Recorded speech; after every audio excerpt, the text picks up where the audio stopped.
Blair Obama, Virginia pilot. How you doing, man? I'm doing good. Good, good. You know, it was only 4 years ago you led the area in scoring, and now 4 years later you're leading one of the top scorers in the country. Just talk about your progress and how surprised you are to be doing so well your first year. Um, I'm happy with my progress. I mean, I put in a lot of work. I worked hard over my years to get to this point. So I wouldn't say I'm surprised that I did so well because my hard work just paid off, and I'm just glad to get recognized for it nationally now. So I think I'm pretty proud of my progress.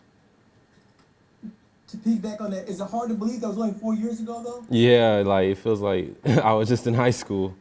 Like yeah, so time's flying.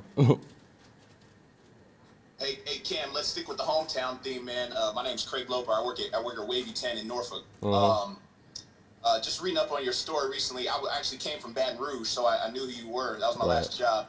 When you think about sitting out your sophomore season at Oscar Smith, like, what did that do for your mindset and your game? Because it was kind of unique, the way you kind of went about it.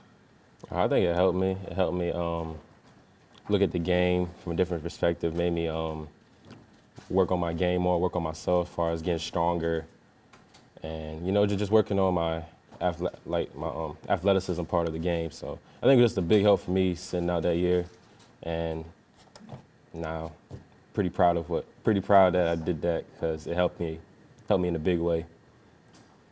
That's great. What kind of responses and interactions do you have kind of with people back home? Obviously, you went to Oak Hill and made a lot of noise, but now that you're doing at the highest level of college basketball, what kind of interactions do you have with everyone from Chesapeake? Oh, I just they all text me after the games and be like, tell me good game and stuff, and that they be watching the game. So it's just good to know that people from back home is watching you play at the highest level. So I think it's pretty cool. Last one for me, Cam. What has your mom said about your game? I know you're close with your mom, and she trained you a lot of the times. Y'all put in a lot of work together. How has she been? Has she been critical of your game this season? What are your messages like with her? Of course, she's always critical. I don't, never play a perfect game in her eyes. So, I'm always getting critiqued, whether it's good, well, whatever I feel like if it's good or bad. She's gonna give her input, and it's really helping me. So, we're still very close, and she's always watching every game. So, it's just really good to have that on my side. Hey, thanks, Cam. I'm gonna try to get in touch with her. I'm trying to do a feature on you back here in Norfolk. Okay. Hey Cam, Scott Ravelli from the Advocate. This SEC tournament, obviously, you guys want to win 3 games in 3 days. This is the toughest tournament situation you might have to deal with. And if in the NCAA tournament, you get a day off between games. So, how do you?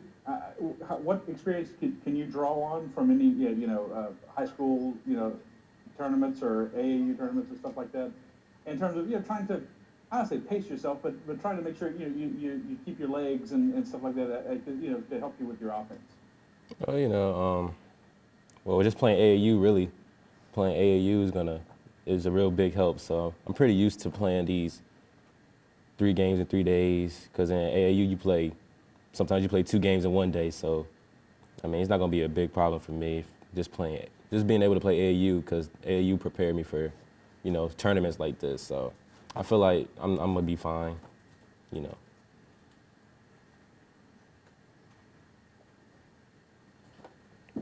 Hey Cam, Coach Sway was telling us, I think a week or two ago, that you guys are pretty much going to go from the SEC tournament to the NCAA tournament, which means that you guys will be, away from Baton Rouge for 2, 3, 4 weeks. Just kind of how are you guys preparing mentally, for being on the road for so long, and I guess just kind of what is the message from the coaching staff been about, this long trip? The message is just to be the most excited team to be there at both tournaments, because if we go in there with a great mindset that we want to be there, great things will happen. But if we go in there with a bad mindset about how we don't want to be there no more, then of course bad things are going to happen. So I feel like our message is just to go in there, be the most energetic, most positive team, and good things will come out of it. So that's the main thing. And this will probably be your only year on campus. What do you take away from it now that it's kind of coming to a close? It was very different for the COVID pandemic year. I wish we had like a full crowd so I can actually get the full college experience.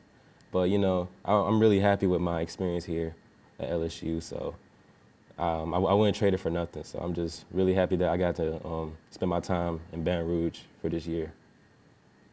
Could you talk about any ways that you feel your game has improved during your time here? Maybe some things you learned from your teammates or coach?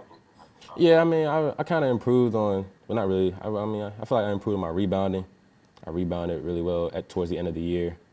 And defending, really, I feel like that my defense gets overlooked because, you know, I score the ball so well. So I feel like that gets overlooked by most people. So I feel like I did those two things really well this year. And, you know, it just goes overlooked because I score the ball so well. So it is what it is. Anything else for Cam? Awesome. Appreciate it. Appreciate it.